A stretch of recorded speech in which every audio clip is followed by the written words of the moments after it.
Hello and welcome to Wake Up America. Last week it was revealed that the U.S. economy grew at an annualized rate of 3.2% in the first fiscal quarter of 2010.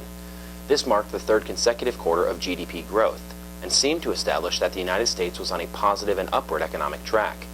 Unfortunately, our GDP growth to start 2010 still represented a drop-off from the end of 2009.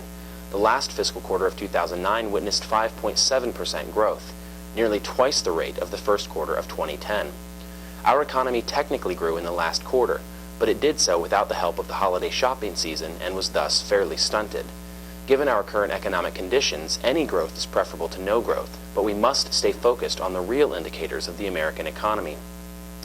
Gross domestic product and its growth does not lead to any increase in well-being. The world's GDP has grown significantly over the past several decades, but that has not led to quality health care or prosperity. Meanwhile, the United States GDP has grown at the same time, but we have a larger gap between the rich and poor today than at any point in our history. Our unemployment rate is still at a nearly 26-year high, and our economy continues to bleed cash every single day. Our GDP is growing, but it is growing largely because of increased consumption and increased importing. Thus, as our GDP grows, so does our addiction to imported consumer goods.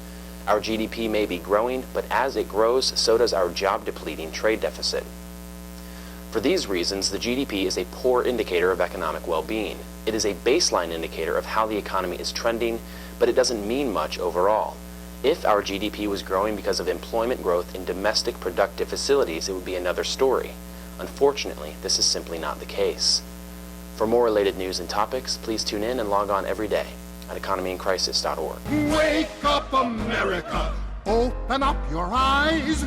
Wake up, America! Wake up!